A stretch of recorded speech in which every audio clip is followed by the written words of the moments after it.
Okay, so hello. Tonight we're gonna get a little bit weird. I can't believe I'm about to do this. We're gonna watch a 3-hour long video. I know I did that already with the Live Aid video. So, Larry King. He was an icon in the news industry. He was around my entire life. It's very sad. I think he passed last year, didn't he? Isn't it just recently that he passed as well? I did not watch him when I was a kid. Because, you know, kids think the news is boring. And so every time we would flip by the news, it was Larry King. He had that monotone kind of voice, and as a kid with no attention span, it wasn't happening.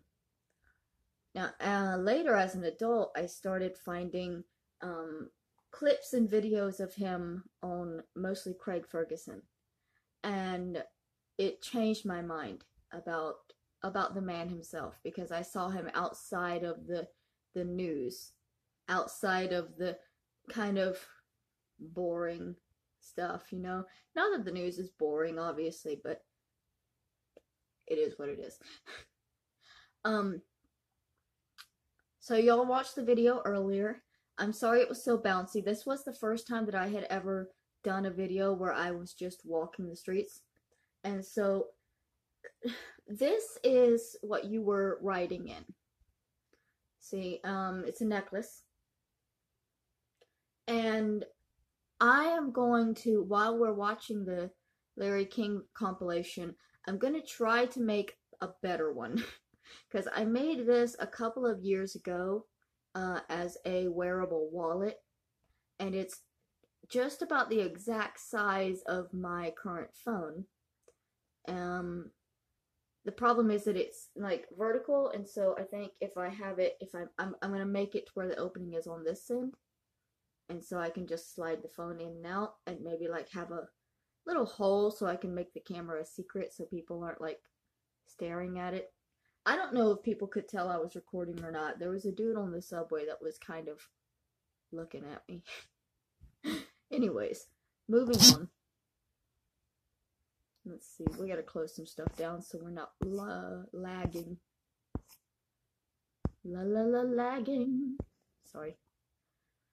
Okay. Where are we at volume-wise? Where are we at brightness-wise? Where are we at sanity-wise? We always need to help that a little bit.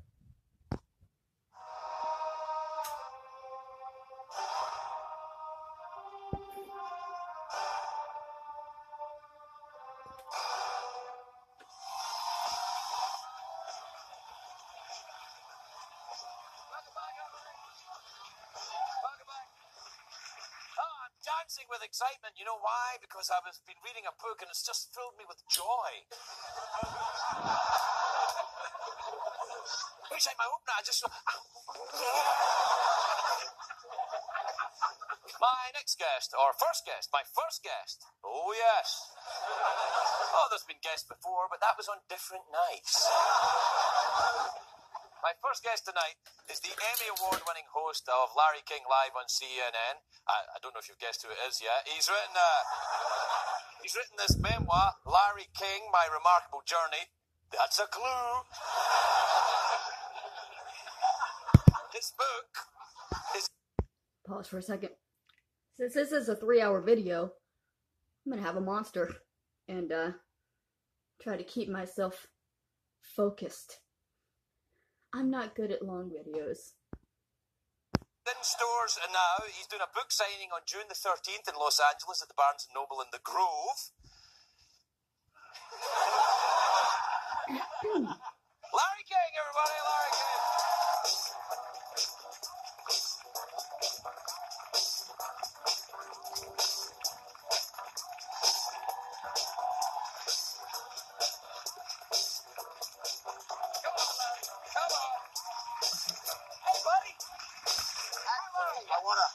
I hate to correct you. What? But I mean, you showed that book Yeah. And it says, Larry King, My Remarkable Journey. Yeah. And the odd part is, it's actually the life of Dwight Eisenhower. Really? Yeah, what we did was we tried to fake them. Because people might have forgotten Eisenhower, but I didn't. People, no, I don't think they will. Are there photographs in here of Eisenhower? Are there any photographs? No, there were no photographs. Yes, there are. Look, there's you know your Michiganers, Nate and Al. So, come on. That's fine. Well, let me tell you something, Well, Ray. First, I've long been an admirer of yours. And me, you. I do an homage to you on the show. We had dinner with the wife. The wife was there. You were there. It was a great dinner. Yes. And I got to like you immediately. I think you're a terrific addition to the world of television. Letterman is smart to have you. Yeah, yeah. What are you up to?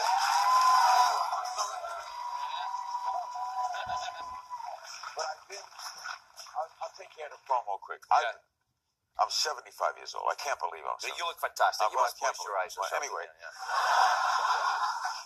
Keep it up. Anyway, what are they going to do to me? Anyway, I've never in my life had all these things come to a point right now. Frank, this is a bestseller on the New York Times. Congratulations. I'm so proud of it. Yeah, no, that's funny. My show has never gone better. And next Friday night, this is exclusive to you. Yeah. Next Friday night. Yeah. At the Encore Hotel, Steve Wynn's Encore Hotel. In Las Vegas? In Las Vegas, I am doing a stand-up night. You're doing stand-up comedy? Oh, I've done it for years when I do conventions. I speak at conventions, groups, seminars. But I've never done it in a nightclub. Yeah. I've done it in theater. Yeah. I did it on a plane once.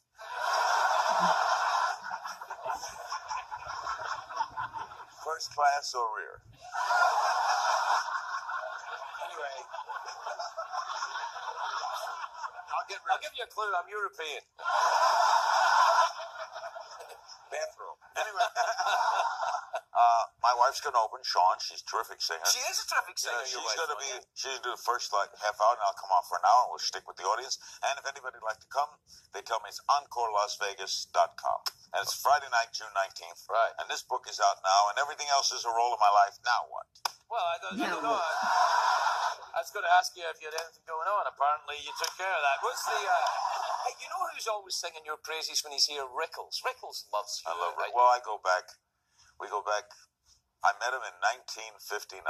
Good Lord. He was working at a place called Maury Franklin's. I was doing a morning show at a restaurant called Pumpernicks, and Rickles would come in. Both of us were really kind of unknown. Right. And he would come in dressed as a busboy. He still dresses like that quite a lot. And he'd walk through the crowd eating breakfast, and he'd say, You ordering butter? Are you nuts? What are you ordering? It was great. One night I had him on with Lenny Bruce one day. Lenny Bruce and Don Rickles? Well, this was an hour. Lenny was one of my favorites. There was no one like Lenny. Right. You'd have loved Lenny Bruce. I would have. Because he was ahead of his time. Yeah. He broke rules that how everybody does. I mean, Lenny predicted this. They'd be nude on the Broadway stage. They'd be cursing on television like you would do. I don't curse on television. I don't curse. And when I do, they beat me. But Lenny was... Larry, I tell you.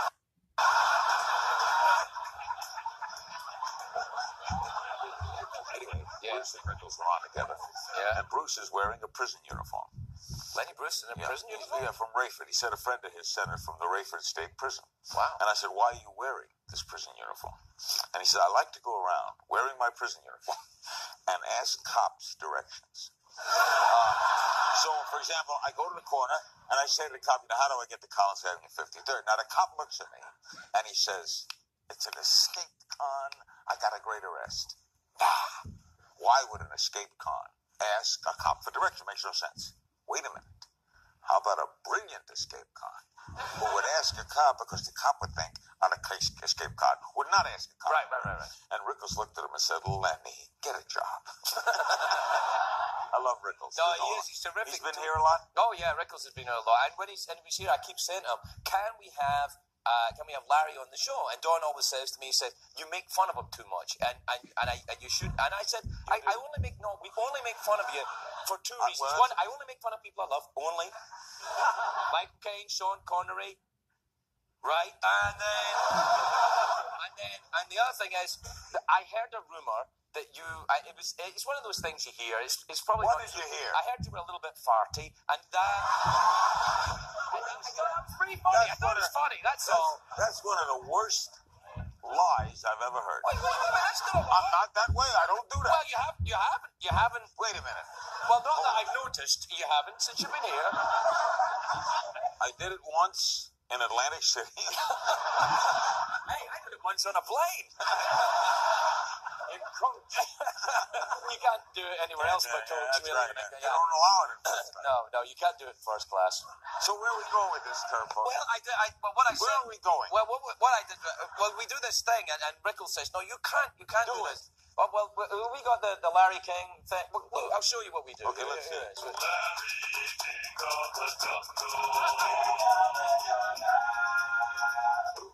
Hey! Have you heard that, Justin Timberlake? I don't get it. No. I can make better music with my ass. Listen. Yeah? I just brought sexy back. That's just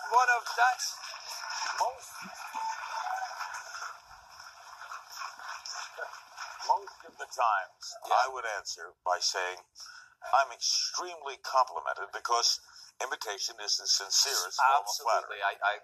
But that's a lot of crap. Yeah, That's an insult. it is. No, it's not an Well, insult. it's a friendly It's insult. not. No, I know where you're coming from. No, it's definitely crap. But it's not an insult. It's not an insult because what it is. You see, you're an American icon. You're I'm sorry. Craig Ferguson acknowledging that his show is crap always kills me. show is like everybody goes on. All the presidents go on. Everybody goes on your show. Everyone is serious, where it's funny. Everybody ends up. So you're an icon. So I'm an iconoclast. I have to go after you. That's my job. But I'm so not Tarzan. Well, I'm hardly Tarzan either. No, but I mean, do you have any tattoos though? are you out of your mind? I'm Jewish. Oh yeah, that's right.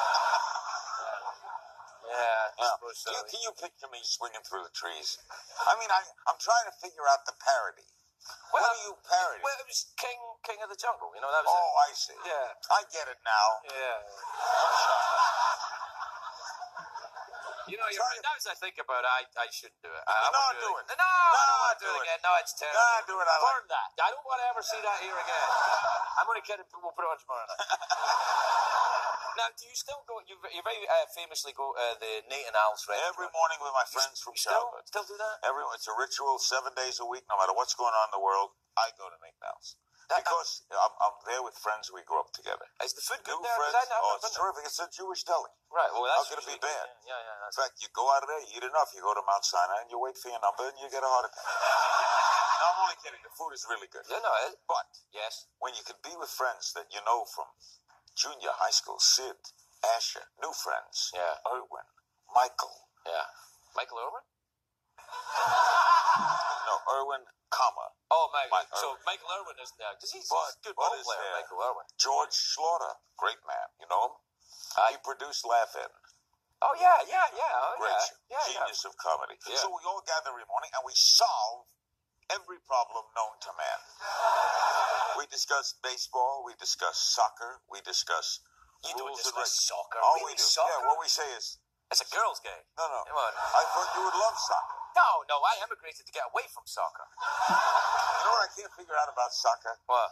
I mean, I love... Baseball's my favorite. Yeah, I like baseball. And you like cricket? No. You know, Albert Brooks had a great line about cricket. What did he say? Cricket is baseball on Valium. It's funny. I think it's gay baseball on Valium, actually. But soccer, soccer is the most popular sport in the world. Yes, I know. All fans attend soccer, but I've never been able to get the gauge of it. Kids love. But anyway, we sit at Nate and Al's and we solve all the problems. Today, we solved Iran. Enlighten us then. How's it gonna be fixed? Then nothing's gonna happen. Okay, fair enough. Now listen, this is right now. I've just written a memoir as well. You know, it's coming out in September. It is, yeah. Who's publishing it? HarperCollins. Good. Is that who did this? I got Harvey Weinstein. Harvey Weinstein. Yeah, he can have you killed. He's the one guy. That's the guy in Hollywood. If he doesn't like you, I think he wants. Not anymore. Isn't that the predator that's in prison now? Or is this another Weinstein? Or were they both culpable? Weren't they the Weinstein brothers? I'm not positive. Not a fan. But it's sad because they did make a lot of good movies. And that every time you see the name Weinstein come up, you're like, I don't want to like this film.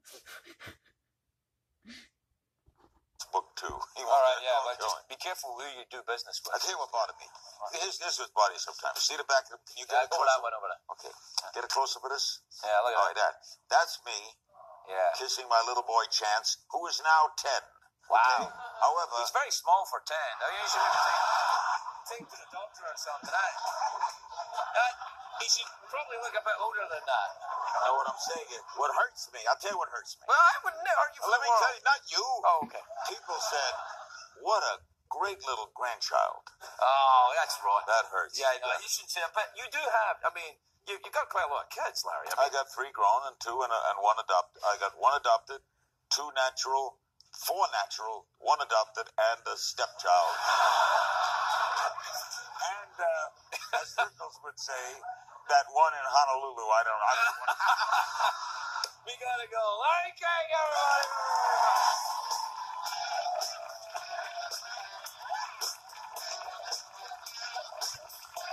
You know him as the longtime host of Larry King Live on CNN. That's a clue to who it is. Sorry, I'm going to go back a little bit because I want to see what the date was. The longtime host of Larry King 2011. Live on CNN. That's a clue to who it is. Please welcome American broadcast legend Larry King, everybody.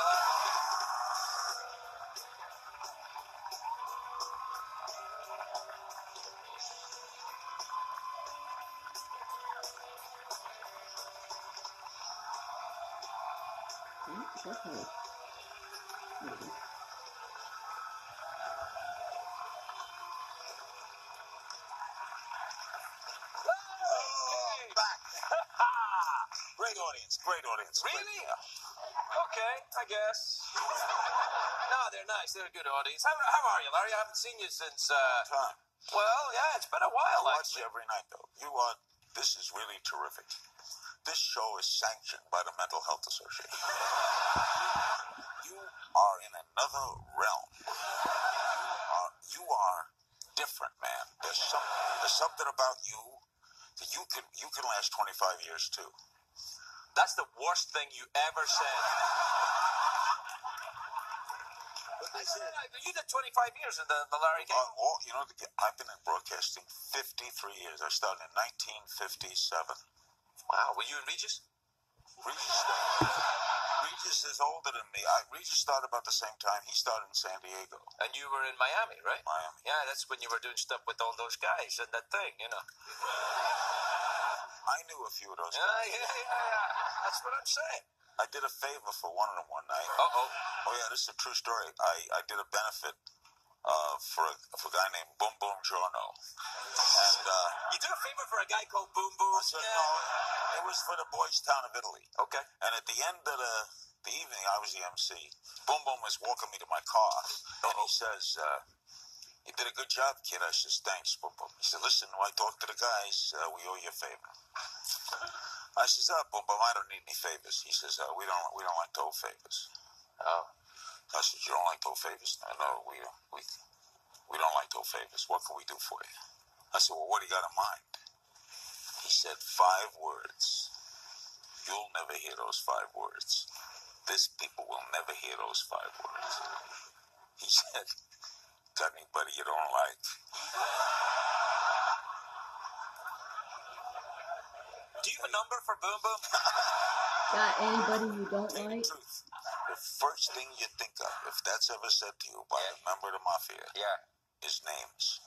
Yeah, I know. I thought of I thought of a couple right now. I thought of the general manager at Channel 4 where I was working. I saved his life that night. Yeah? By not saying his name. He said, well, we got to do something for you. So I said, oh, you like horse racing? I said, yeah. He says, okay, we'll be in touch. And I get a call one morning. A strange voice just said, apple tree in the 3rd today at Hialeah. Oh. I took all the money I had to go out to Hialeah, put it all on apple tree. horses are going in the gate. I said to myself, there were 3 sure things in life: death, taxes, and apple trees. I didn't know you liked the horse racing. If I knew, I would have. Who's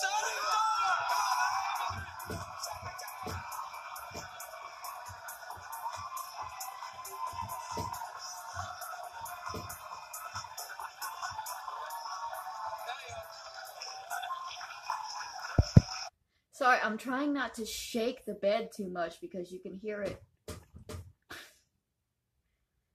My neighbors should be happy I don't have a boyfriend.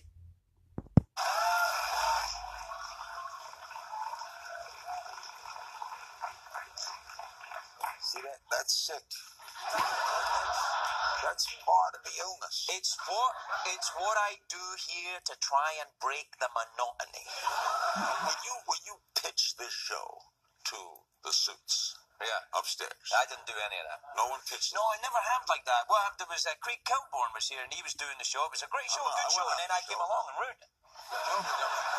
But did you see? I got an idea. I'm going to have a coffee cup. I'm going to have a talking partner who has been dead 720 years. He got into broadcasting at the same time as Regis, actually. And I'm going to have a horse run out too. No, I don't do any of that because CBS don't know I'm on.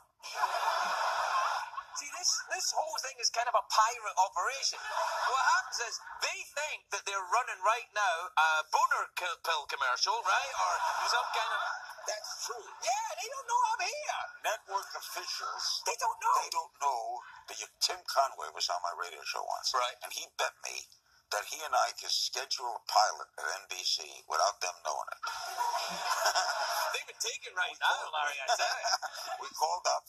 We scheduled a pilot on the phone. We went down that day. They had a studio for us. They had cameramen. And I said, okay, what do you guys need for your pilot? We had no pilot. So it's possible that CBS does not know this show. No, it's not a joke, Larry. They don't know I'm here. When they find out, they're going to be mad. Someone said the other day, did Larry King Live leave our network?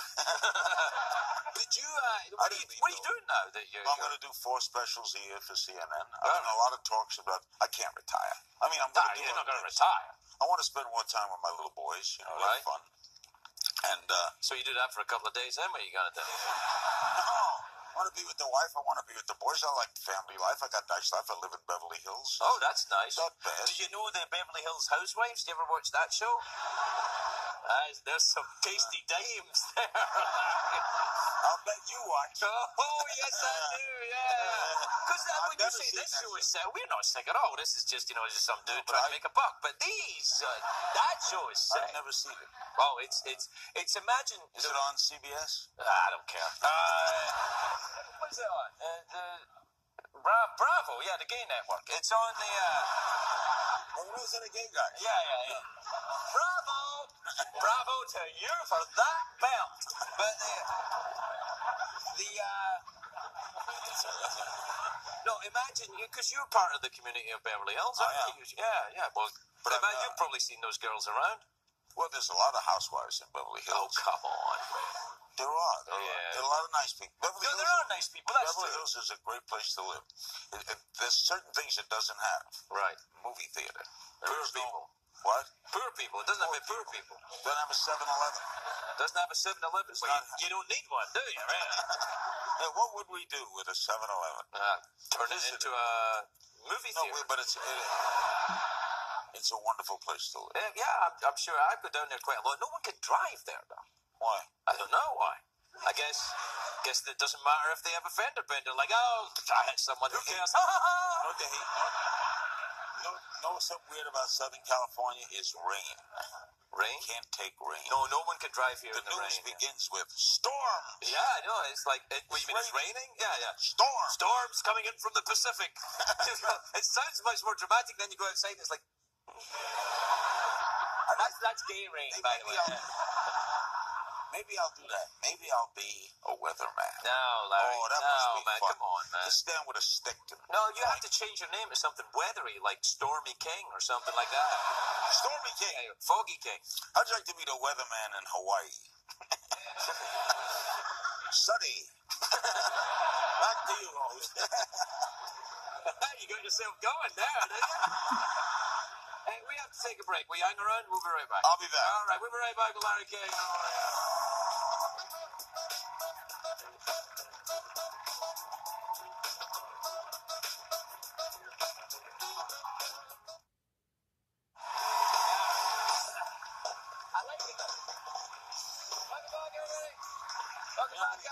Larry We were King. talking about this power bracelet. Yeah, what is that? The balance bracelet? It's either one of the great gimmicks of all time. Right. My boys have it. My two boys. They Right. play ball. They play football, baseball, play everything, and they wear these. So you go. I went to a little league game, and you do this. You stand there. You wear a silly band? No, this is for my cardio. No. Right here, Yeah, this buddy. they That's gave a me silly one. band. Yeah, they right gave me one. there. It's the Dodgers. It spells out Dodgers. It spells Dodgers? Oh, that's wouldn't know adorable, what they- Larry. You know, you lost your damn mind. They You know do that, this. right? Well, now here's what they do. Right. Stick out your arms, they say, right? All right. And then you take both my arms Okay. and bend them down, right? Like that? Push them down. All right. Oh, wow, how easy. Now you put this on. Uh-huh. Now try it. Oh. I'm playing along here. That's how they sell it. Yeah, I guess. It's a power bracelet. So do you go in for all that mysticism? Do you like to have crystals in your pants and all that kind of thing?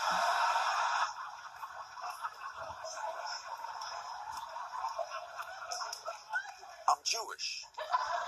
You can still have crystals in your pants. It's not like, you know, it's We're not... getting away the wallet. It's not like Mel Gibson has all the crystals. You know, you can have crystals even if you're Jewish. It's all right. This is such... I can't tell you how fun it is. You know, if you ever want to take a night off, I would do this show. Go ahead, right now. Right now. All you have to do is... what else is Move that? over. Well, you could interview me a bit. Go ahead, sit here and I'll sit there. Nah. You afraid, aren't you? Well, afraid You're of what? afraid. Afraid of... Wait, don't start. You're afraid?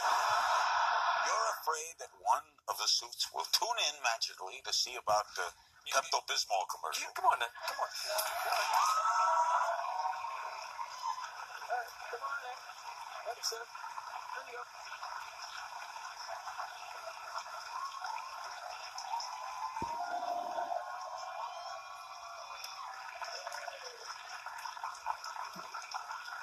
Let me tell you about my movie. We have a great guest tonight, Craig Ferguson, one of the classic late-night entertainers. Do you miss Scotland? You think about Scotland? No, not at all. I get on the plane and it goes right there. And every single time I've landed right on it. I'm sorry. The way that King is like leaning in on him, like he's like interrogating him, like you're a talk show host, Larry. This is not a police interrogation to find out when the last time he was in Scotland was. Planes go non-stop. Planes go from Newark. They don't go from Los Angeles. You know why? Why? Because it's too far. Were you a funny kid? No, I'm not a funny adult. So, Not a funny kid? no, I wasn't really. No, it didn't do to me. You should. Oh, look, it says Craig Ferguson. No, it doesn't. You see, they're not sure. They're not sure. The late show with to Look whom how- it may Look concern. how small that is. Yeah, no. They could take that off in a minute. Oh, sure. I'm not kidding you, Larry. I could leave and they'd be like, "Have we met?" I have no doubt of it. In fact, I'm convinced. If they turned in now, they'd be like, "Oh, when did Larry start?" Oh, no. Oh, I'm so glad we signed him. Yeah. I bet the ratings just went up. Some drunk just tuned in. What the hell's going on? Yeah. The world is beyond me. Do you still drink a lot? Never drank. You never drank, have you? You know something? I've never been drunk. Really? I never You liked. should try it. It's a blast. I never liked the. I think it's a Craig, control no. issue. Yeah, I never liked. First, I never liked the taste. Well, there's lots of different tastes. Give it idea of the vodka, and it just don't taste. Yeah. Don't taste good to me. Okay, well, I don't. I used to butter around with Jackie Gleason, not to drop names. Right, okay. And Gleason said to me, I said, doesn't it taste He got drunk once or twice. once or twice a day? Yeah. I said, doesn't it taste terrible? He says, hey, if Coca-Cola did for me what this does for me, I drink Coca-Cola. Well, that's fair enough, yeah. So you've been inebriated at times. Oh, yeah, the 1980s. Did you miss the 1980s? Pretty much, but, what was it, shoulder pads and, that was about it, really. Shoulder pads and Dynasty, I feel that was okay. Did you get hangovers? I never used to get hangovers until I stopped drinking. I kind of get them now. I think it's part of getting older. I haven't had a drink in nearly 20 years, but How old are you? I'm 48. Wow, you don't look it. Right, I mean. They're taking that out. No, man. They leave that in you. Yeah. By the way, What? do Scotchmen drink Scotch? All the time, man. Is that their favorite drink? Yeah, no, it's called Scotch because it's popular in the country of Scotland. And you know what? The first time I tried, I never told anybody this. Let me tell you this. Tell me. The first time you're good at this. Yeah. The first time I ever tried to get sober, I was about 25, right? And I thought I'll go away to an island off the coast of Scotland, an island called Islay. Right? Islay has more whiskey distilleries per square mile than anywhere else on earth. And all they want to do is say, here, try the whiskey, it's free. It's nobody could get sober on Islay. And I stayed sober for, an hour and a half, 2. There really is such a place? Oh, yeah, it's a magical kingdom known as Islay. They make very, very nice whiskeys. If you're looking for whiskey, that's where you should go. Did you ever try things rougher than whiskey? Cocaine? Now, what is that like? Now, Lenny Bruce used to say there has to be something good about it. About cocaine? Yeah, but The only thing I liked about cocaine, in all honesty, was that it let you drink more. I swear. I tried taking it once, without alcohol around. I was like, this is just turns you into a jerk. I thought you can't mix the two. Oh, bless you. No, I really thought that. No.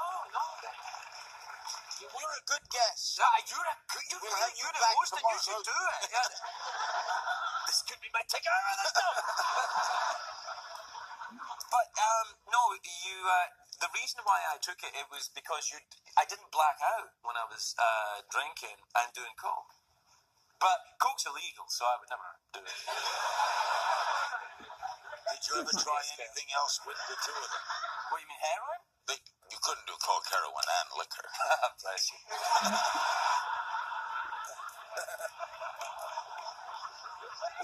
You're like a little baby sometimes, huh? We have to go to break now. If you just tuned in... Oh my God, did we do as well? That's weird. If you just tuned in, CBS executives, I'm available.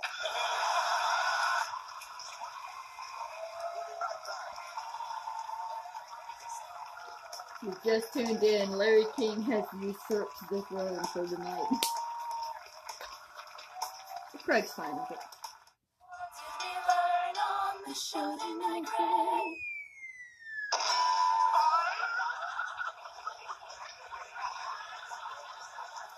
Welcome back to Larry King Late. Our apologies, by the way, to Sharon Woodward, who was scheduled to be a guest tonight, who now hates me. No. Shannon Woodward. Oh, sorry. Our apologies to Shannon Woodward. We'll have her back soon. Yeah, it would never have happened if I was sitting behind the desk, Shannon. I run blaming me for this? Okay, you're the one sitting behind the desk. The buck stops there, mister. Let's talk about gray hair. Did it come early? Downstairs it did, yeah. But that part of me was working harder than the upstairs part. A couple of other things I'm fascinated about you. When they hired you, Yeah. How did they tell you? How did they say? Did one of the suits call? Who called and said, we want you? They said... To the Late Late Show. They said, we've got good news and we've got bad news. The good news is, you are allowed to stay in the United States. The bad news is, there's a condition. And then I had to come and do that. Do you work for David Letterman? No, I don't. But I thought this was worldwide. They do, but I actually work for CBS. So your check comes from... Check. Your remittance. Yeah. Comes from CBS, yes. Do you ever meet with the executives? Yeah, there's an executive. No, I mean, last time, say, Lester Moonves. Yeah. President of CBS. Yeah. When did you meet with him last? What's the gentleman's name again? Moonves. No, I see him from time to time for legal reasons. Does he know who you are? Yeah, he's all right, actually. He's all right. He's a good guy. Yeah, He was an actor. You know him, right? Yeah, very well. He's kind of different because you're right, he was an actor, so he's kind of like... Are we out of time? Who cares? Oh, we are, yeah. We'll be back tomorrow night. Who's our Okay. guest? Tomorrow night, Regis, I think. Who is it? Emily Deschanel. Well, she's on the Bones show. You ever watch the Bones show? Hey. That's a good guest. I love interviewing her, so you can take off. All right.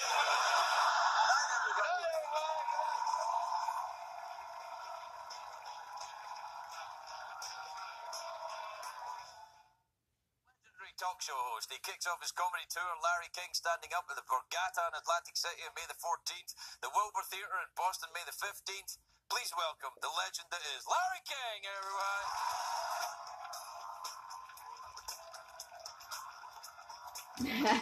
Get on your feet, bitches. Peasants. You shall rise for the king. I had never seen him tell people to stand up for him before. That's hilarious. Hell, Larry, I thought you were retiring. I see you every damn week. Sorry to interrupt your monologue. Oh, well, yeah. Jeez, I've been waiting there for hours. Oh, come on, man. I was on your show. You keep talking. You take calls before.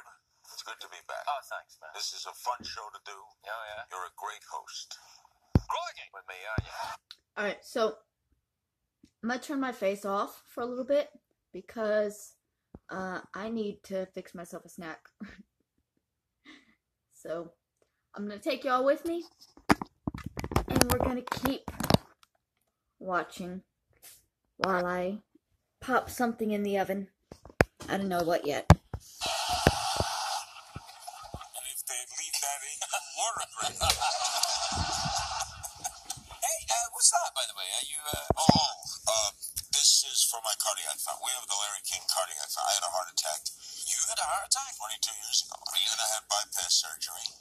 And I found out that a lot of people aren't covered by insurance. Really? And we try to help them. And my wife, give them money for their wife heart is, operation? oh, yeah. My wife is chairman. My son Larry Jr. is president. We have a gala every year this Saturday night. We have one in Washington. A gala? Oh, yeah, we have entertainment. And what we have is, this Saturday night, we're bringing back a bunch of patients that we've helped over the years. Oh, that's very nice. Yeah, no, So we do heart surgery. We do all sorts of procedures. Yeah, you don't get involved in the actual surgery, though, do you, Larry? You don't.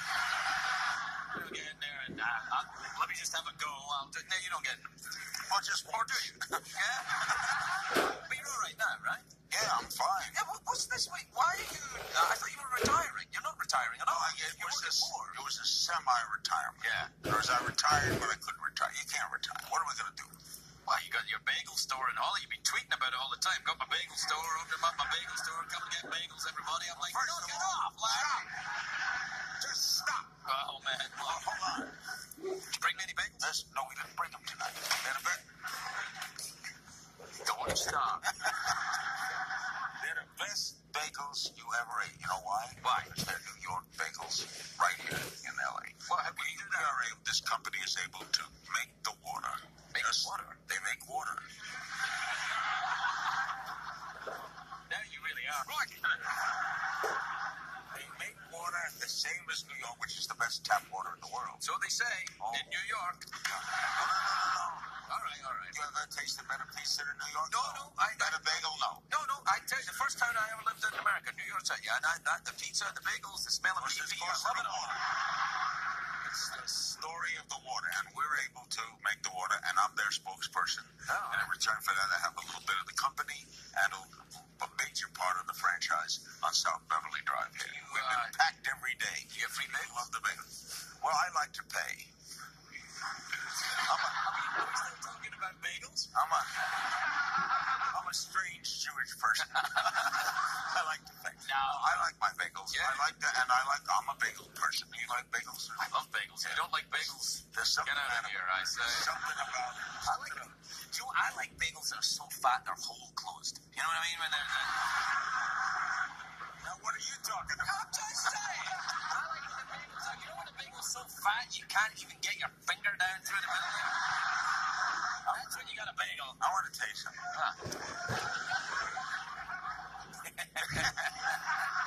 This is the strangest show. Yeah. In the history of television. You bet. And you've been doing this your sixth season, right? Season, yeah. And the weird part of that is that the CBS people, as we discussed, They have no idea what I am. They think I'm doing some kind of NCIS thing or something. I called up No, I got you. and said, "What time is the Ferguson show?" They said the what? Yeah. No idea. They think it goes David Letterman, ShamWow commercial, Good Morning, CBS. So when you get your check, Check!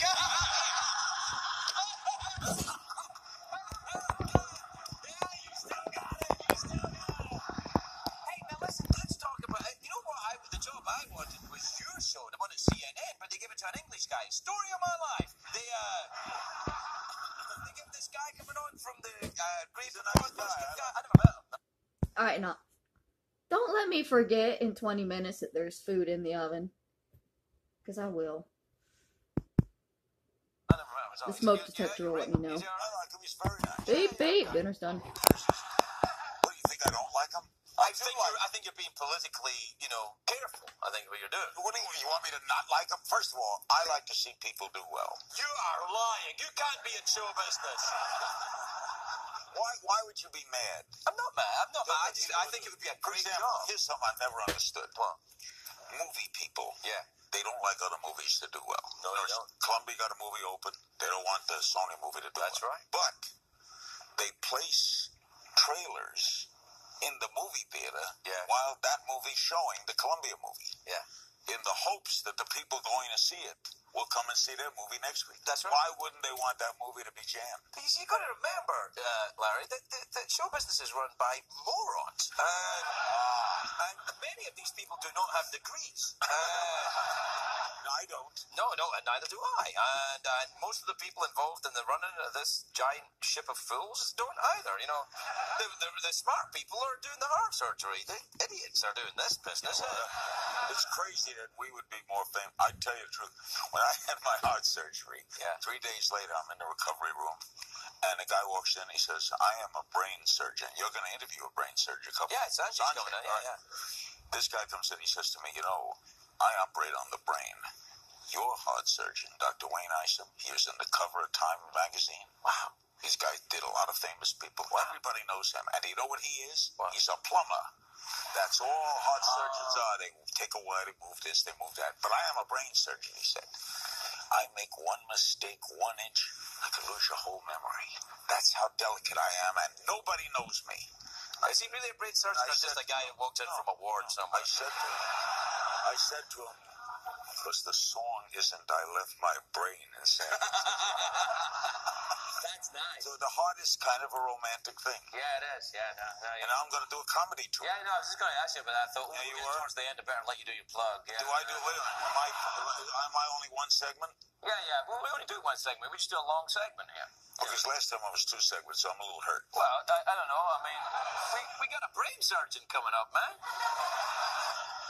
But you can hang out. I tell you what. What? Clear the table. Yeah. I'll lie down. He'll do my brain. You'll be up first. I don't want any of that. First of all, the lighting in here is way too dangerous to perform surgery. And I wouldn't get a tattoo in this light. Never mind that. And secondly, no, you don't want to do that. We don't have to do it. You can just hang out. You're a perfectly professional broadcaster. It would be a nice change, actually, around here. You never have the second yet. Never use it. Well, you can go to that chair and appropriately add stuff. The robot's not working anyway, so perfect, But I will say this. I've always tried to be funny all my life. I used to speak at conventions and sales meetings, and now through the... you're doing the stand-up tour. Yeah, God, I forgot. Yeah, so... Through the combination of my father-in-law, who's been a manager for years in show business. Yeah. My nephew, Scott Zeigler, is one of the top Broadway producers. Yeah. And the people at William Morris, Endeavor, Oh, yeah, I've heard of booking us all together. And they got me booked, so hold on. Well, was this your date? No, hold hold on. on. I'll just give you a couple of dates. Yeah, all right. Oh, I can't read all Saturday night, no, I'm not going to read them all. Right. Saturday, May 4th. Where's that camera that shows the Twitter? No, I just want to take a few calls while you're doing it. All right. Saturday, May 14th at the Borgata in Atlantic City. That's a good place, Borgata. Yeah, not as good as the Tropicana, which is My wife is going to open for me. Your wife's opening for you? Yeah, she's a great. Are we still talking about? Come on! I should be so lucky. Saturday, May 15th, we're at the Wilbur Theater in Boston. I've been there. That's a great theater. Except look out for the asbestos backstage. Do you know the Hoosier Park Racing Casino in Anderson, Indiana? I wish I did. I'm there Friday, May 20th. Yeah, that's you enjoy yourself, but I'll come and see you. Probably I'd love to have you come. Yeah, I'd love to do that. You can come. You come. Are you going to hang around then and talk Vegas, to Gupta? June 11th in Vegas at the Mirage. Okay. And June 10th in Reno. Look, let me advertise somebody who actually pays for it, and then we come back, talk to you a little more. You want me to take? We'll be right back.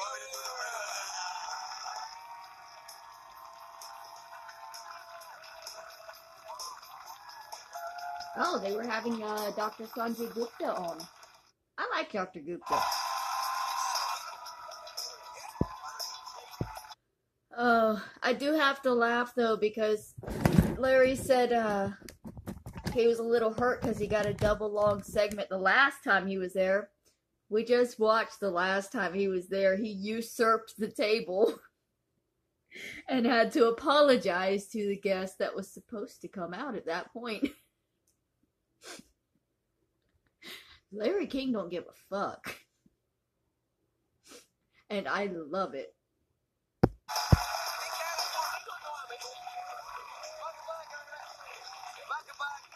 To the Late Late Show with Larry King, special guest me. Nice having you back. Thanks very much.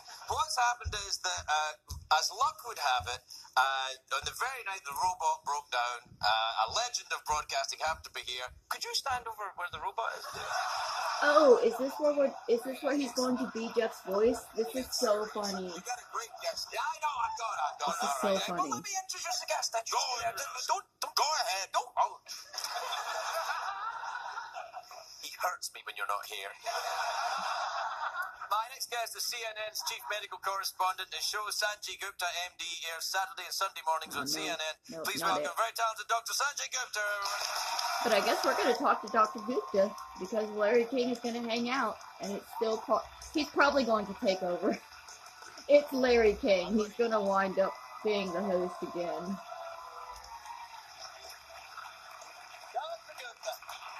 You guys know each other, don't you? From the CNN. Wow, we've worked together for years. One of my favorites. Really? Whenever we had a medical crisis, bam, Sanjay was our chief guest. In fact, we're doing a special on Alzheimer's on May 1st. He'll be one of the guests. I forgot about that.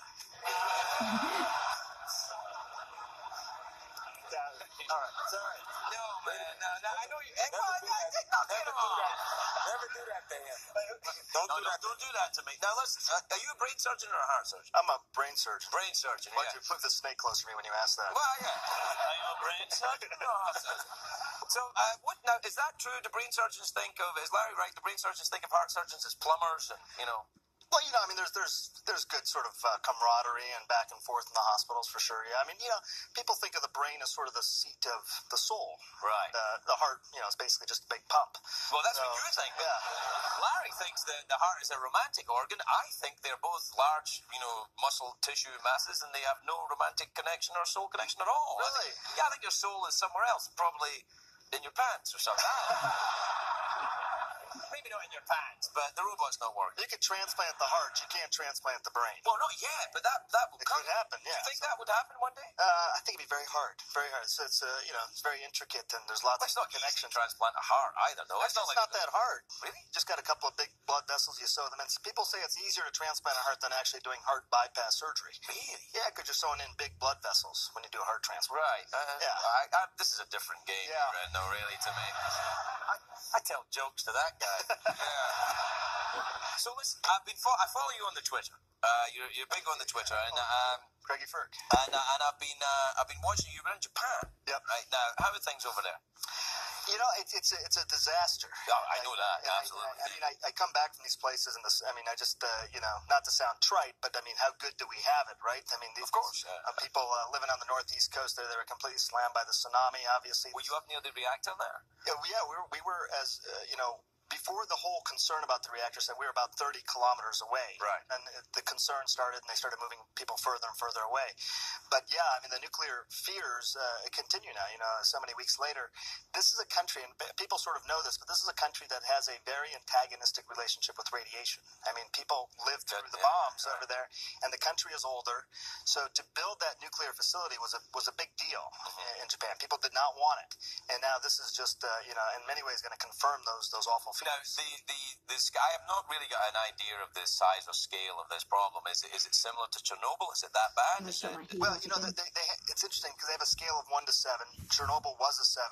They're saying this is a 6. Wow. And, but it could rise to the level of Chernobyl if it continues to get worse. I mean, things aren't under control as of yet. So, and I'm amazed by little things. The other day we heard that these workers who are basically the last line of defense between this plant and the rest of Japan. Right. They were walking in this radioactive water, and two of the guys, their boots were so low that the water seeped in. And the third guy had higher boots, so he wasn't affected by it. It's amazing to me they don't have adequate protection. I mean, these guys are, doing amazing work. They're Why don't they have adequate protection? I don't know. It's been a bizarre thing. We weren't getting adequate information. We've come to find out these guys aren't being adequately protected. Yeah. And yet everyone, the whole world's paying attention to this. How do you deal with it when you come back from something like that? And how do you decompress when you go to Larry's Bagel Store or something like that? Yeah. I mean, because you can't walk around like you're a doctor, so I guess you have to disengage at some point from the drama of what you're doing, because it's nearly all big drama with you all the time, isn't it? Yeah. It was hard. We were on a very rare vacation when this earthquake happened. We haven't taken a family vacation in a couple of years. We finally got away for a kid's spring break, and 30 hours literally into the vacation is when the earthquake happened. Right. And my wife just looked at me and she said, "You're going to go, aren't you?" And 3 hours later, I was gone. So we're used to this sort of thing. I think, it's interesting, Craig. Larry has a couple of wives that have said to him, "You're going to go," or... I'm just saying, Larry. Just filling the folks in the little bit of history, is what I'm saying. I want to tell you, I was amazed because these past 3 minutes have been the most serious 3 minutes in 6 years. It's a serious subject. I was listening very Well, you were very good. You asked good questions. So why do you go off tangent like that? Oh, coming from you, that is great. Really, the man who stays on topic all the time. I've seen you ask a guest about their groceries. Or maybe that was me, I don't know. Did you guys, do you work together now, or do you work with the other guy now? Huh? Piers Morgan. Yeah, no, I work with Piers too. I worked with Larry for a long time, and we had some fun shows. Are you going on the road together doing stand-up? I'd be happy to, Larry. He's funny. I'm a funny guy sometimes. Yeah. So, Hey, wait a minute. This would be a first. What? An Indian and a Jew tour together. And a Scotsman. A Scotsman, And a Scotsman. You come along. That's a joke. No, take over. Look, all we have to do is walk into a bar, and there's the show.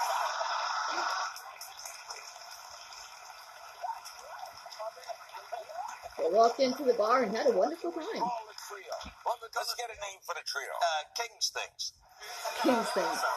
That's my Twitter thing. Yeah, I know. That's why I said it. What's your Twitter name? Sanjay Gupta, CNN. CNN, yeah. Craigie Ferg. Craigie Ferg. Yeah. That's fine. Craigie Ferg. Isn't it good that it's us that are on? Yeah, Craigie Ferg, yeah. Whatever. I'm talking to Dr. Gupta. He's a brain surgeon, Larry. Transplant a brain. Are you out of your mind? Never know. I think it could happen one day. Add robots. Okay, then place whose the brain would you transplant? Sorry. Transplant a brain. Are you out of your mind? But Oh, I'd have yours, Larry. I'd say I would. I would have guessed you'd have taken Donald Trump. Well, easy access. Just lift that up.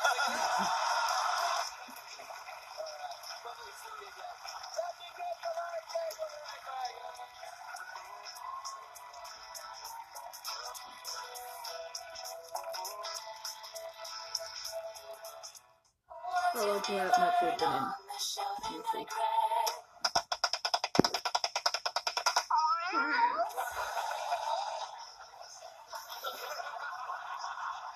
I know what you're thinking. Hey, why have they got the camera on lesbian row? Take that? Nah, listen, so, a Scotsman, an Indian, and a Jew. I think that would work, actually. Don't you think it would work? You know, one about two Scotsmen came walking out of a bar? No. Could happen.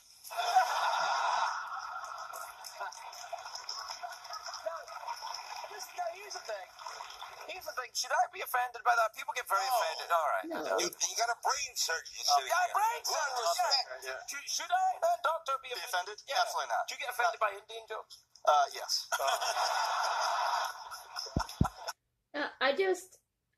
I just want to point out how casual and real Craig Ferguson was. This is his show, and he is literally sitting at the feet of his guests. Now, granted, his guests are a king and a brain surgeon, but it's his show. And he has loosened his tie and just sat down on the floor at their feet. Show me another talk show host that did things like that before him. There's going to be more eventually, but he was, I don't know, it feels very real and very like he's humbling himself, but not like openly. Does that make sense? Am I just really high? I should probably go check on my food. Where do you hear Indian jokes? Yeah, there's Not around here, I tell you that for nothing. Well, we're done. Larry, you want to... Who's on tomorrow night, Craig? Who gives? Tootsie Fruits.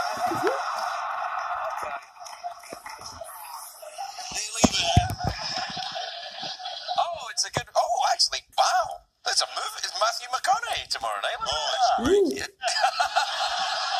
he's great. He is actually good. You know, which then we got a full week of guests. Look, everybody, remember this. CBS gives. Am I right, fellas? They don't. Uh-oh. All right.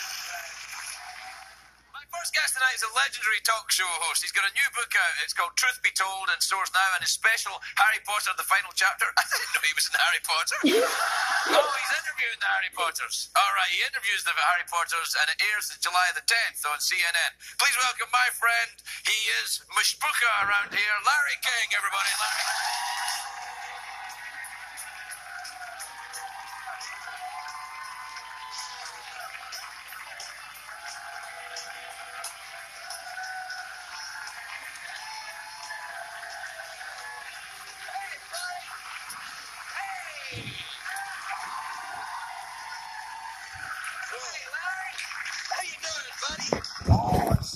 I always love coming here. Oh, do you really? Why? Plus, this is the nuttiest show. No. Television. There's nothing like this show. I was asking backstage, has there ever been a serious moment? Oh, yeah. Oh, yeah, there's not many serious. And nobody came up with anything. Yeah, there's been a couple of serious moments, but most of it is just, This you is know, fun all the time. harmonicas and... It's time of night, a gay guy, a gay robot. No, he's a robot skeleton. Pause it for a second. I'm going to break in real quick. We are only about a quarter of the way through this, so this is going to be a very, very long video. Hold on, I don't want to cover up Larry's face. Put me down here over the CBS logo. Food is... Why did I freeze? Don't do that. Do not do that. Don't make me come in there. Sorry. Food is almost ready. I am not going to eat on camera because I am this is my first meal today. All of that walking that I did earlier, I did before eating. I do that often. And so subconsciously, I'm aware that not only do I need food, I am fully entitled to food after a trip that long on foot. Because I made the exact same trip that I made there back. But I do deal with an eating disorder. And I feel like people shouldn't see me eat, because then they're going to be judgmental about that I'm eating, how much I'm eating, what I'm eating. I'm not even going to give y'all the chance to do that to me. I'm just going to turn the face off, and you can hear me slurping in the background. No, I'm going to turn the show up so you won't hear hardly anything from my end, I swear. But I will be here. So, I'm going to go away. I will eventually be back. But in the meantime, we have these gentlemen who are hilarious. No, he's a robot. He's not just a robot. He's a reanimated skeleton. It's not just a robot skeleton. It's none of your. Larry, this is. Oh, sorry. None of your. Larry, this is. I noticed right before you went on. Yeah. I heard you say, "What are we doing tonight?" Yeah. Now I used to do things off the cuff. Yeah. But I had some idea. I knew who the guest was. Yeah. And I had some concept of where we were going. Well, that's where you went wrong. I was staying long. Listen, I know you've been out doing this thing. The last time you were here, you were going out to do the stand-up tour. How's it going? It's going great. Is it good? Worked about 5-6 cities, booked in about 10 others. Let's see, we're going to Hong Kong, Singapore, Australia with a comedy tour. Really? And I'm going to Tampa, New York, right, all over Florida. I go out. New York's not in Florida. Stay away from Jacksonville, King. It's just not in Florida. Dangerous place. I mean, I'll check. I don't think so. No. Treat your guests a little. Oh, come on. Anyway, I love to tell stories. I've been doing it all my life at conventions and the like. And so my nephew, Scott Zeiger, who's a famous theatrical producer, produced a lot of hits. My father-in-law, who you know, Carl. Yeah, Carl. Yeah, I know Carl. Great manager. You know, he's a great manager and often in very attractive knitwear. Do you ever notice with Carl, sometimes I see Carl like, wow, look at that sweater he's wearing. No, Knitwear. Knitwear. Knitwear. Yeah. You see Carl, you put a sweater on and you go, there's a guy that likes to get wool around him. He'd like him. Well, yeah, Jeff would like him, yeah. Anyway, and we got... so it's a major production, so we do it as a Broadway show. I come on, we got backdrops, we got rear screens. It's a very well done, and it's funny. It's 90 minutes funny. On some places, my wife Sean, whom you know, she opens for me. Like she'll do 20 minutes. Oh, I see what you mean. Yeah, on the show, right? I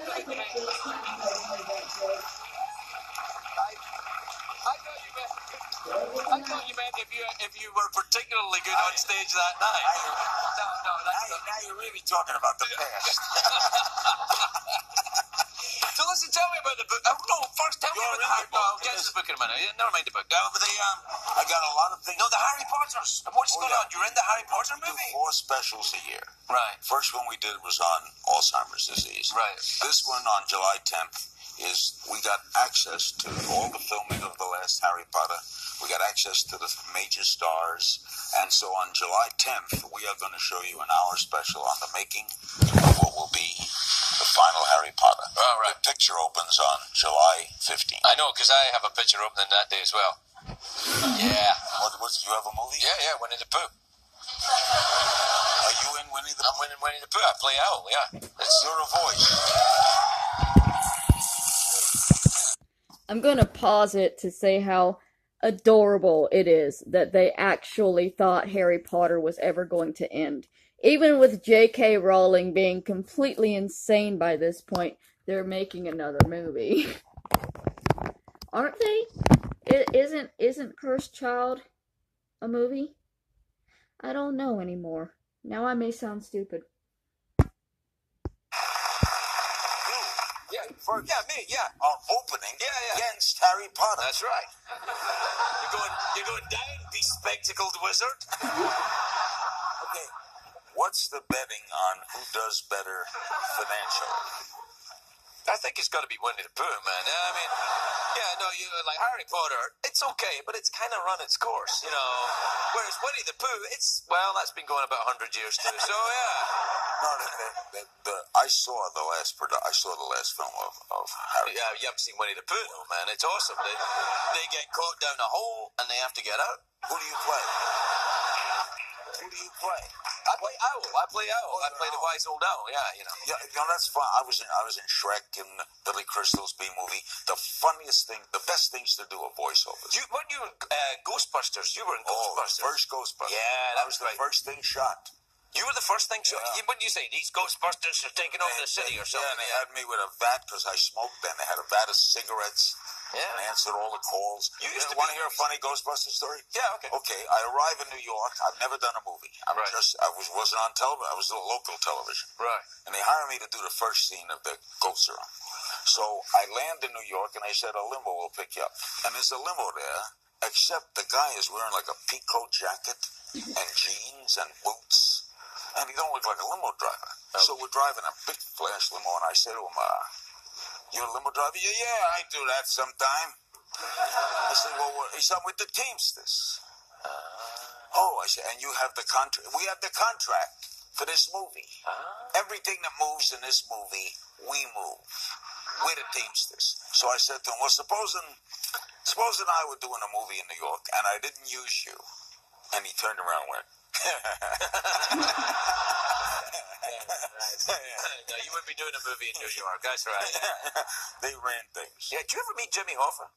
Interviewed him twice. Did you really? Before he went to jail and after he got out of jail. Yeah, where is he now?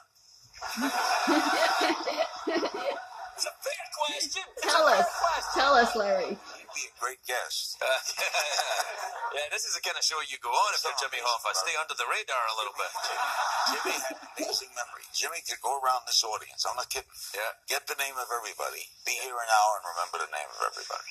Jimmy was a tough guy. Yeah, no, he had everything you want in a guest. He had passion. Yeah. He had the ability to put you in a truck. He really put you in a truck? He was a teamster. Larry. He was a teamster. Larry, why is the ability to stuff somebody in a trunk what you want in a guest? I'm now worried about Larry King Live. Maybe I should watch his show. So he could put you in look, let me tell you something. When I book a guest on the show, I'm like, do they have the ability to put me in a truck? Because, I don't really want to talk to them. If I were a truck driver, I could describe to you the feeling of being a teamster, that would make me interesting. Don't you get it? Hey! I'm trying. He could put you in the truck. All right. And another thing he had was passion, which you like in a guest. He could passionately put you in a truck. He could get in a truck. The one thing he didn't have that you like in a guest was a sense of humor. Jimmy... No sense of humor? Did not have a great sense of humor. But he did some... Lenny Bruce said we should praise him because he hires ex-cons. Oh. You know, they say we should hire people who get out of prison. Yeah, we do it right here. Jimmy many of the audience tonight are on there. We hired We gotta take a break. We're going to take a break. You want to throw a commercial? You can do that. Yeah, go ahead. Hey, we'll be right back with more of Craig Ferguson, the robot, a great audience, and other surprises coming. The robot. Don't touch the dial. I'm going to touch it. I'm going to fondle it. I'm sorry. I'm eating a potato skin and that makes me a little wild.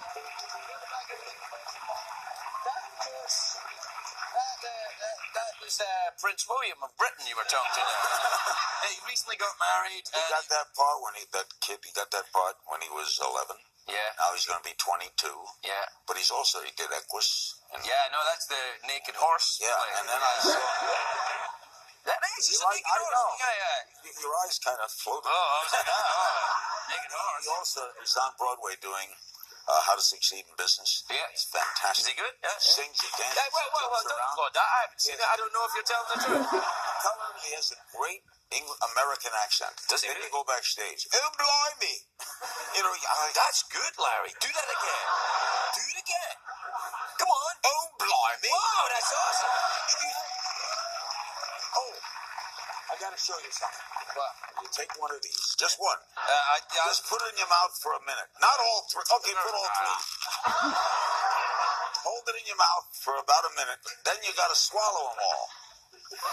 holy crap. That's how you get it. Just one at a time. One at a time. What do you give him? If you don't see him again. If I swallow them all, then I'll, my fartiness will be minty. Alcohol? Right, you didn't got... You got to swallow them. What? Hang on. Oh no. See what you did there? Not What you see. did there? What you did there? You went for the laugh. You didn't. There's one red in there. All you do is take one. Yeah. You let it dissolve in your mouth for a minute, then you swallow it, and you have great breath for 4 hours. You will have great breath for 4 years. Yeah, well, I like to build it up. Quickly, let's get to the book because we've done your mints, your show, your bagel store. Come on. Are you putting me down? I'm not putting you down, man. I would never put you down. You're the governor as far as I'm concerned. I know. The governor. You know what I mean? This book. You know what I mean? You know how to say blimey, right? Blimey! Right, well, blimey, you're the governor. All right. Why, when people are with British people, Yeah. they start to talk British? Like Madonna? When I'm around a British person, I find that I start to talk British. Are you doing it now? No. Yes, I guess I am. Whenever I talk to Regis Philbin, he starts talking to me in a Pakistani accent because he thinks it sounds Scottish. In his mind, he's sounding Scottish. He goes, "Oh, Greg, it's very nice to see you." In his mind, it's Scottish. Which is why he's leaving too. Yeah, that's right. No, this is a wonderful book. Yeah, is this the book about you? Look at the back cover. Look at it. Look, you want to see a great back cover? That's the cast of Harry Potter there, is it? That's Chance on the left, baseball camp. That's me. That's Cannon the comedian. And that's That's your wife. who you know. Yeah, no, that's right. So there you go. In fact, I think you knew her before I knew her. I don't know what you're saying, man. You knew my father-in-law? You knew her? Yeah. You can tell me, Craig. No, man. Tell me. Don't be ridiculous. You can tell. No, we're friends. Oh. We're friends. No, friends. We'd go and get a water bagel together. No, I mean, we met, but I didn't know her. We just met. It's Carl. I know her father. Because he was, I was working at the time in a prison, and Carl was there too. You worked in a prison? No, well, kind of. Let's go with it. You entertained in a prison? I did. I entertained gentlemen callers in a prison.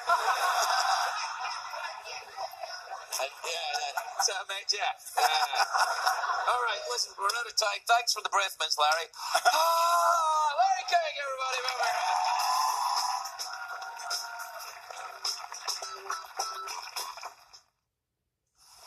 Good evening. I am your guest host for tonight, Larry King. No, you're not. Yes, I am. No. Yes, I am. No, yes, no, I am. Larry, you're not. No. I was born here in the fourth frequency. No, you're not. They told me. Okay, this is going to be the episode where Larry King becomes Jeff Peterson. I really should not be eating for this next 12 minutes, but here we go. Let the madness ensue. I was the guest host. You're the guest sidekick. You can't walk off. We haven't even started yet. Look. Yes, I Ooh la la. You're not really the sidekick. You're the voice of the sidekick. The robot is being repaired for a couple of weeks. I have had a long and distinguished career. It's come to this. Yes, robot.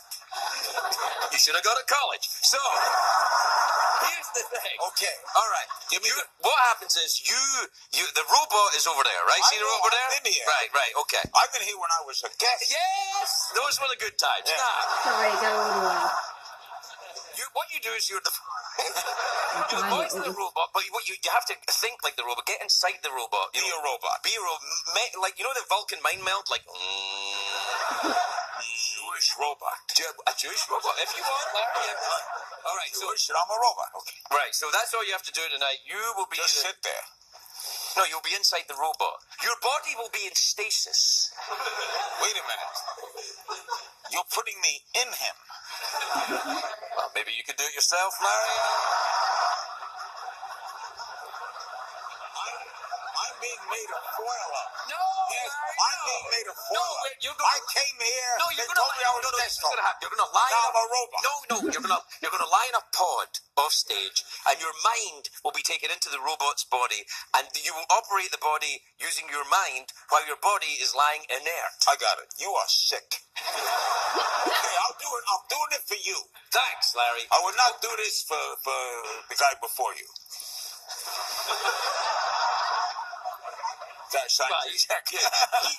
He has a living sidekick, though, Larry.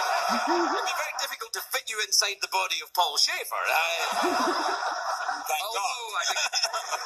All right. Like, Paul might enjoy it. But anyway, all right. The main thing, go off stage, go into your pod, and let your mind float into the robot's I'm body. going to my pod. Tonight, the robot will be Larry. The truth is, there's no shortcut to becoming a great public speaker. It takes years and years of practice. That's why Larry King is so good. Nobody has more experience than he does. No one except perhaps the guy who gives toasts at his weddings. Am I right, Larry King, Jeff? Am I right about that, buddy? Hey, what the hell? Hey. Now you've developed a fear of public speaking.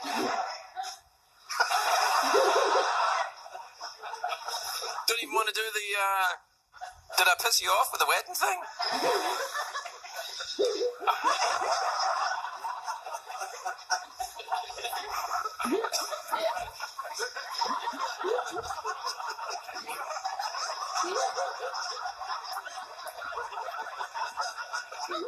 Join us after the break when Larry King Jeff will hopefully be working again, everyone. They gave him suspenders.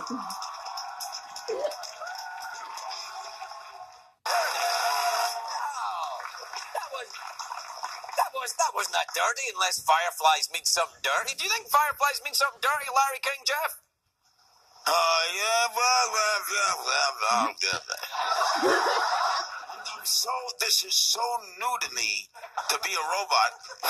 I have my own harmonica. I don't know how to play harmonica. Well, try. This is, of all the things I've done in this business, Greg, this is really the weirdest. There's an air conditioning blowing directly on top of my head. No, that's your body's head you're thinking about there. But I like the tube. I like being in the inner tube. I like the feeling in here. It's very... Yeah, but your mind is now in the robot, Larry King Jeff. You must try to think like a robot. I must... Yes. Okay, Craig. I will think I didn't say think like a robot who has poor command of the English language. I just meant think like a robot. You know, how would a robot think? Well, you know, rationally. Think rationally. Don't think with your rational penis. Robot. What? You want me to be a rational robot? Yeah. Imagine you're Mitt Romney or something like that. Good. All right. First, I have to tie my dogs to the top of my car, which is what he did, by the way. He did that, did he? He drove once. It's true. He drove once. That's true. He drove once. He drove to Canada.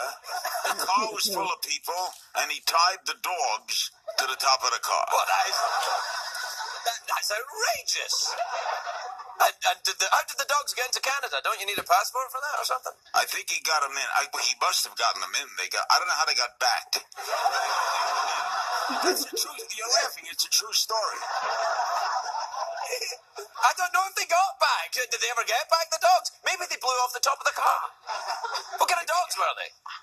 How the hell do I know? This is awesome. This show's never been better. Hey, what time is it, Larry King? It's time for the emails. Yeah, that's right. Play the thing. There's still food on my plate, but I don't want to finish it, but I know I have to finish it. That's what. Shake your twisted bum. Bum, bum, bum, bum, bum. Check the tweets. Plus email. Alright, this is from Shauna in Manchester, New Hampshire. You ever been to Manchester, New Hampshire? Yes. Does that shock you? I was there for the primaries in about 12 years ago. I walked the streets of Manchester that's when I was a human. Craig, When I was a Craig normal instantly Jew, just regrets walking his the streets. decision. I was not a robot. This is either the worst or best idea I've ever had in my... I got a five. Anyway, look here. Anyway, Shauna says, hi, Craig and Larry King, Jeff. There's a bowl of candy at work, and I can't help but eat from it all day. What can I do to control myself? Do you have a problem with sugar? You like to eat a lot of sugar? I like sugar, but I don't have a problem with it. I have type 2 diabetes. That's a problem. I like chocolate, milk chocolate. I know dark chocolate is in, but you didn't want this, did you? You didn't want a robot who thinks. You didn't want someone who creates of his own mind. I like milk chocolate. My advice. I am going to finish eating after this bit because it gets hilarious.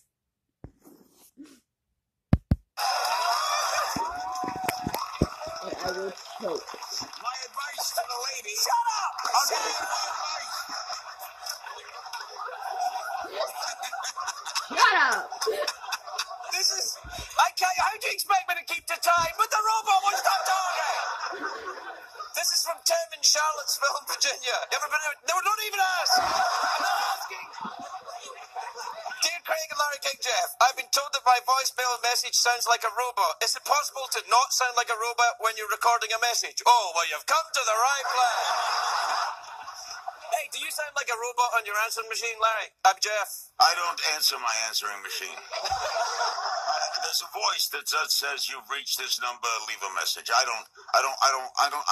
In fact, I don't even know how to do. I don't know how to do the answer. I don't know how to do the machine. I answer it. That's all. You know what I do, Craig?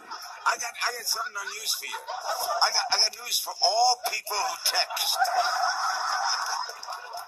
I told you. That's it. Relax. Hey, listen. You want to leave? I'll do the show.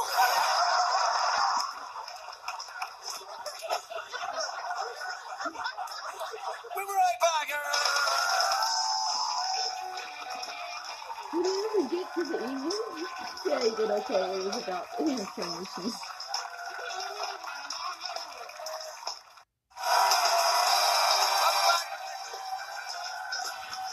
Welcome back to the show. Okay. My first guest tonight is a very talented actor. Stop it. She's a very talented actress. You know who can think up stories all the time? Who? Larry King. Oh, you didn't give him Molly give him the name of a town and he's off. Isn't that right, Jeff, Larry King? Yes. Can I ask Tilly something? Sure. Tilly. Molly Shan. It's Molly I Shan. know it's Molly. Sure, See, I'm in the mood for things, so I'm into the book. So I'm going to ask Tilly. Oh, you're going to ask Tilly. Yeah, you can ask Tilly. Jeff, do you want me to answer for Tilly? All right, I'll ask Molly. Okay, thank you. I'll try to bring some coherence to this program. Molly, is it hard to write for children in that there's a tendency to write down to the age? To write down to the age? What the hell? This is not CNN a couple of years ago. You son of a bitch, you've taken over! The robots become self-aware. They just stay out of it. Stay out of it. Okay. Stay out of it. Molly, is it hard to write for children? Do you find yourself writing down to the age of the kid that you write to? No, I don't. See? So, Okay. Yeah. You ever been to Cleveland there, Larry King, Jeff? Sure, who hasn't been to Cleveland? It's a great town. Have you been there, Craig, they have teams, they have buildings, they have skyscrapers, they have the Indians, they have the Browns, they have the Cavaliers. They don't have a Major League Hockey team. Oh. Well, I'm not going then, Jeff. I don't know. Have you ever had your own robot? No. Do you want one? I'll throw in Larry King. You can have Larry King and a robot. Does he do housework? Yeah, sure he does. Okay, maybe that. He'll tidy up a And, little bit. yeah. Do you ever read him the Dr. Seuss books? Oh, yeah, those They're are weird. amazing. They're weird. They're books. Aren't They're they? unbelievable. Yeah. But they're great when you're learning how to read because they rhyme. So they're great. Yeah. No, those too weird. Though. I don't let my kids read them. No, I don't like any of that weird stuff. Right, robot Jeff, who's got the voice of Larry King? I hate to add some information to this program. No, go ahead, man. Let's hear it. Johnny Depp, I did a special with Johnny Depp, and Johnny Depp is going to do the life of Dr. Seuss, the reason, the comprehension behind that brilliant children's series, and I hope that Molly's book will enter into that class of books to rank with Dr. Seuss. I just try to bring some clarity to the show. Back to you, Craig. All right.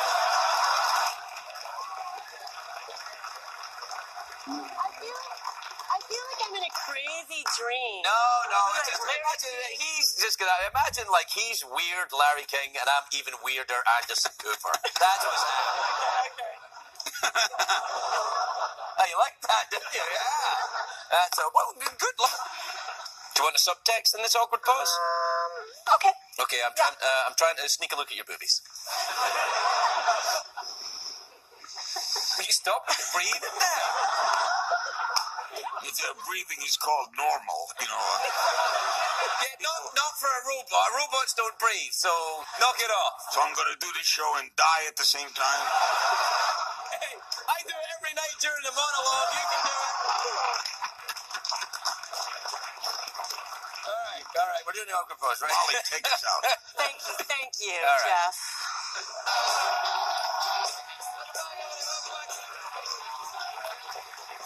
All right. Listen, welcome back. Listen, when the guests out, just don't interrupt or get all professional with them. It's really showing me up. Okay, fine. Okay, just fine. Doesn't need to be like that. Call here. Hold on. They want us to take this on the road. Well, you go first. I'll text you when I'm on my way. All right? My next guest is going to be 3 nights, and then they moved on to a more professional. Larry King actually took over. Oh, man, I see why. That mohawk is just... Yeah, no, he's awesome. He looks bad. Have you ever met the... Larry, we met backstage when I was a human. Larry, I didn't know your eyes were so blue, man. Sinatra ain't got nothing on you. Do I look good? Yeah, you look great. Can I ask Michael another... Yeah, go on. Ask Michael. You got questions. Can I bring another civil moment to this show? Yeah, all right, go on. Right, I follow the horse now. Are you surprised, Michael, at all by the success of Boardwalk Empire? Hey, wait. Knock it off, man. I'm sorry. I apologize. Michael, are you surprised by the success of Boardwalk? Yeah. Do you have any follow-up about the South Africa thing there? Can I get a transcript of this? No, I want to just add, I think Michael is one of the brilliant forces on television because he impacts the screen. In other words, some people come on and they're there and then they disappear. But Michael... Sorry, man. I tell you what, if you're unhappy with me as a robot, don't have me back. No, I like knowing where you are in your pod. So, what were you getting up to when you were in South Africa? Right.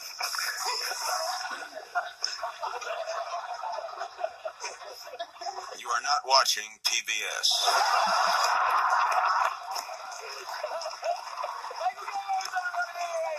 What did we learn on the show tonight, Craig? What do you think, man? Did it work? Did you learn anything tonight? One, we had great guests. Yeah. Two, I'm from Brooklyn, too, so I feel so proud when people from Brooklyn make it. Yeah. And he is some talent. Well, he was a guest By on the the way, show. You were just we kid. Let's stop the kidding for a moment. I want to say this for the people here, people in the audience, people across the country. You're a great host. You're a terrific personality. You deserve a better time slot.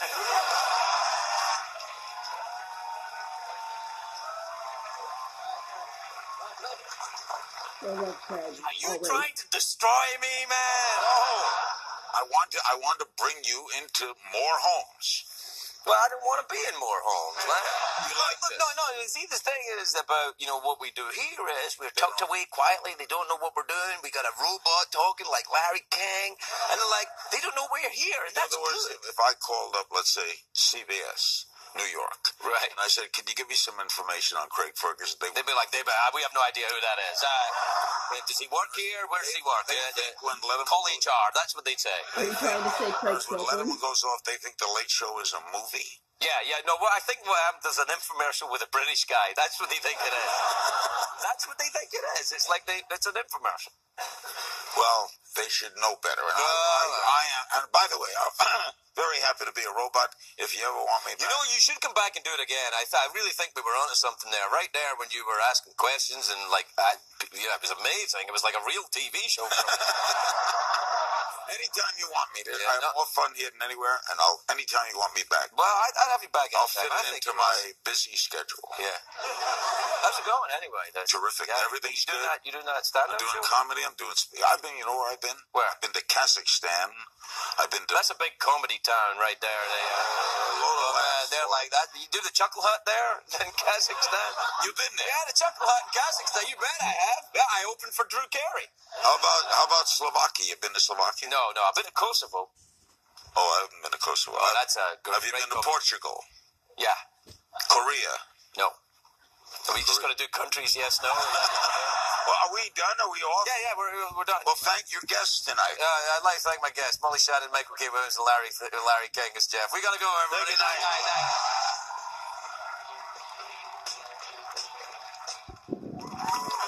And now, Larry King reads an excerpt from Linda Cunningham's Small Town Girl. Page 85. 84 was terrific. He was tearing off his shirt, stepping out of his pants, and suddenly he was naked on the bed. Beside her, all there, all male, M-A-L-E.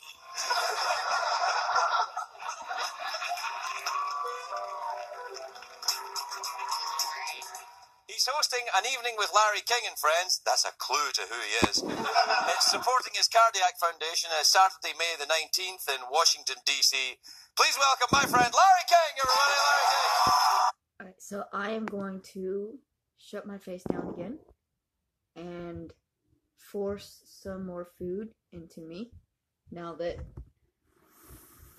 that last bit is over, because that last bit always kills me. I am really hoping that I'm going to be able to record this entire thing, because we're halfway through and this is about as long of a video as I usually make, and I don't know at what point it's going to start fighting back against me. We'll find out.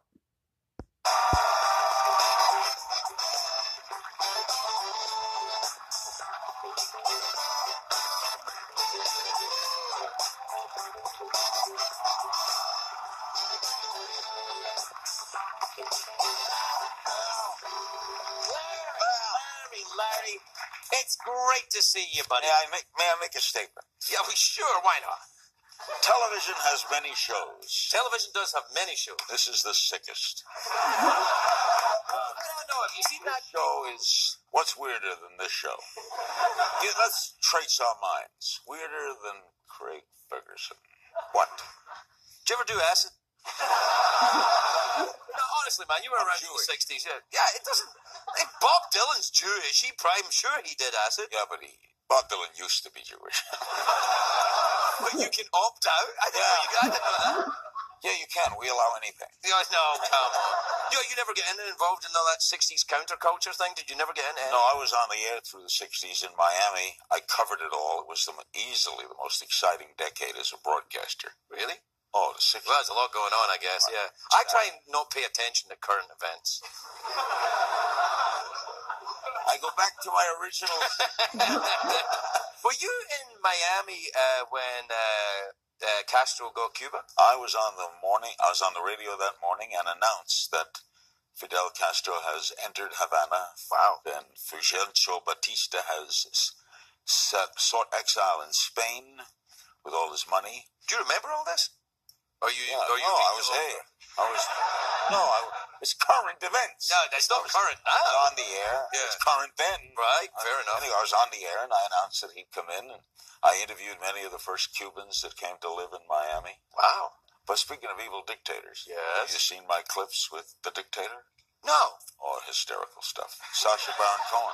You're in that movie? I did commercials for it. All right. And I did stuff that they sent out to us, on the internet, Oh, that thing, the internet, yeah. You know they've got that in the Czech Republic now, that internet? That's in the Czech Republic. No way! I was in Slovakia. Slovakia. Right. That's the last words of Czechoslovakia. Yeah, I understand that, but it's not Czechoslovakia anymore. No, but it's part of the Czech Republic. It's right there on the Blue Danube. When you go to Slovakia, you know where you land? Where? Vienna.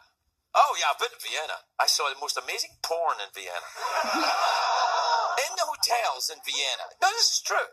In the hotels in Vienna, the porn is not, you don't pay for it. It's live. It's live. It's live.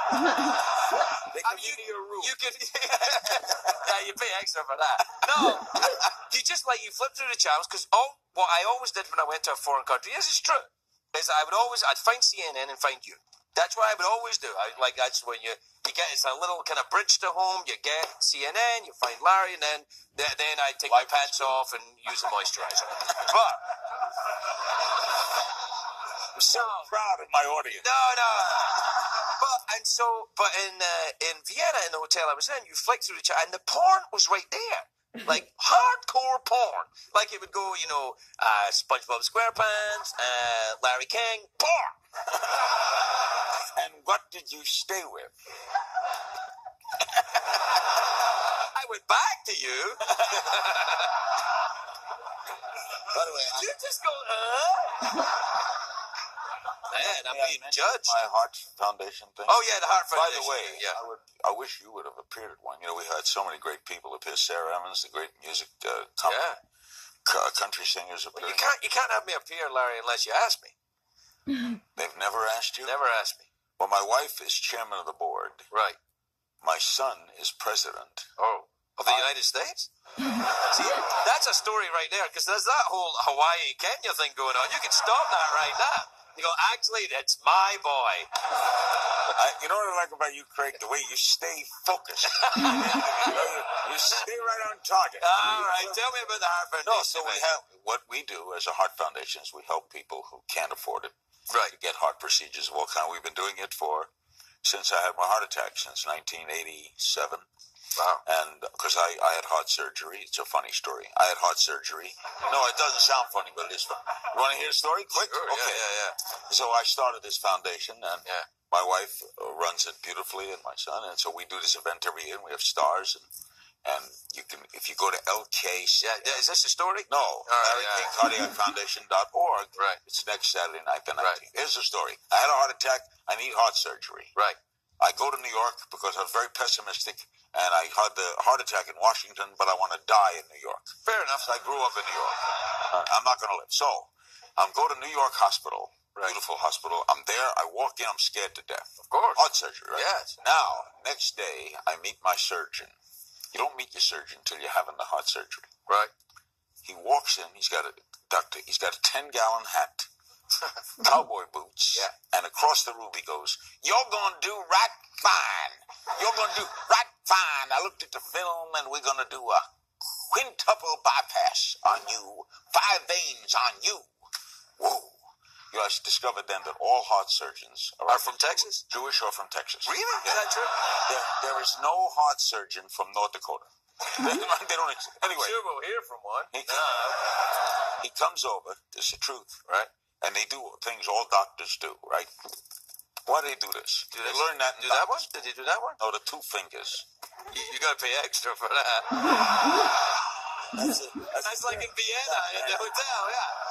No, that's probably an exam you enjoy.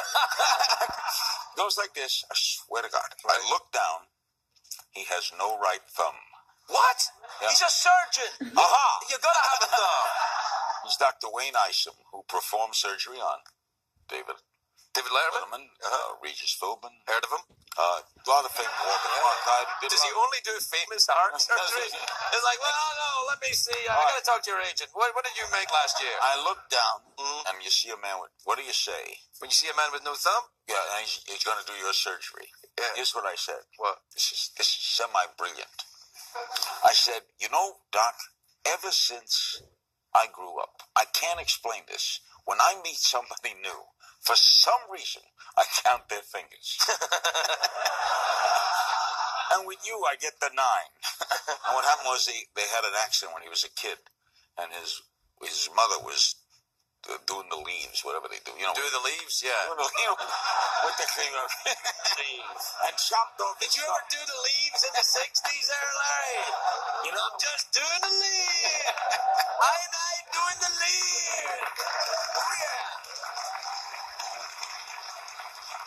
anyway, she chopped off his thumb. Oh, my Lord. His mother? And it made him ambidextrous as a surgeon. Oh, I see. I went to sleep that night and dreamed that he cut his other thumb. Did you really? Yeah. But how did it go? Did you live? You're so focused. We gotta take a break. We'll be right back, Larry.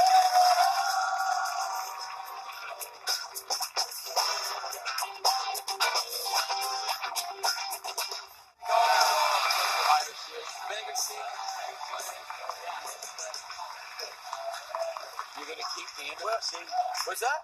You're going to keep the... Welcome back, everybody. Hang on, I'm doing the thing. Welcome back. Right, what? I asked when you move into your new studio, are you going to keep this wonderful intimacy that this... No, I want to get further away from the audience. Yeah, I mean, the new studio, we're moving to a new studio, but the new studio it's still crap. It's not like we're moving to a great studio. It's another studio that's crap. Why? And if I may ask a question. Sure, We why not? switched seats here once, remember? Yeah, I remember, yeah. Why do you knock your own employer? You're back to this again, huh? A little bit. Here's the thing. Why? Well, you ask an insightful question. Make a living doing it. Well, that's what I'm saying is this, is like, when someone is in a position of power over me, my employer, the President of the United States, you, my wife. It's 4. Okay, 4. It's like I'm a surgeon. Yeah. When someone... Good, that was good. Yeah, see, still got it. So, okay, so when I'm in a position of subservience to anyone else, when someone has power over me, I immediately consider them kind of a hostile force. I am, by trade, a comedian. So if you have power, it is my job to hit you up. So CBS, therefore, Right. is your enemy. In a way. What do you do with your paycheck? Cash it. We gotta finish up. So what do you want? I get a choice, right? Yeah, you want the I want your love and compassion. Oh, you got that already. Understand. Yeah, you know. I got a swear I'll come right out of there. I want you next year to do our foundation gala. I'm unfortunately out of town, but I'd love to. Out of town is where it is. Oh, I didn't say what town I was out of. What do I choose here? All right, well, you got the awkward pause, you got the mouth organ, or you can go for the big cash prize. I'll go for the cash. What time is the show, Stephen? Time for the big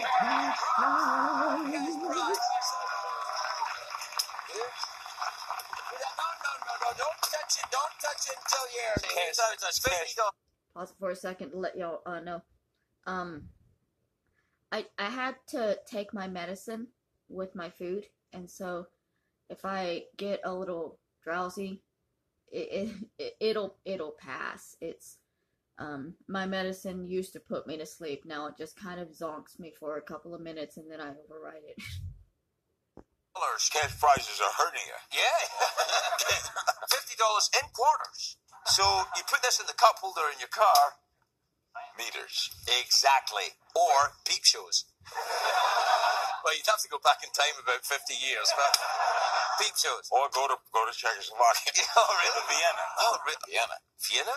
Oh, yeah, the free porn. You wouldn't even need Okay. this. What do I have to do? Well, I'm just going to tell you. Go. Right? All right. Leave a gap and I'll throw some words into it, and that's how we do it. All right. You can either answer a question or you can guess what's in my box. Here's how that works. I've got a box in my head, I imagine. I don't know what's in it. Only Jeff knows what's in it. You try and guess what's in the box. If you're right, Jeff will tell you win the money. If you're wrong, something awful will happen to you. So I have to guess what's in your mind at this moment. In the box in my mind. Or answer a question. That's not the challenge. All right, I'll choose the box. Oh, okay. I've heard that. A baby octopus. Wait, you asked me to do that. First of all, I gotta get the box in my head. Okay. All right. Well, hang I on. put it there already. I No. I'm putting the. I Now want gotta your box. change it. I want Okay. my box. Now it just changed. All right. Were you going to say a baby octopus? Yes. Well, now why were you going to say that? I don't know. Well, are you trying to tell me you never took acid? No, but maybe it's addictive. It is. CBS cares. All right. I've imagined a box in my head. I don't know what's in it. Jeff, do you have the box? Yeah, I do. All right, Larry, what is in my box? A baby rhino. I don't know, Jeff. What's in the box? Well, we would have accepted SpongeBob Larry King porn, but it is a baby rhino. Baby rhino! $50 Larry King! Hooray! They were clumsy. That was the girl Please from my welcome girl, the great right? Larry King!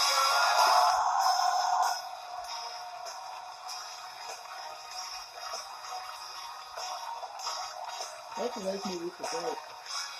But there are 3 of them, aren't there? Are there?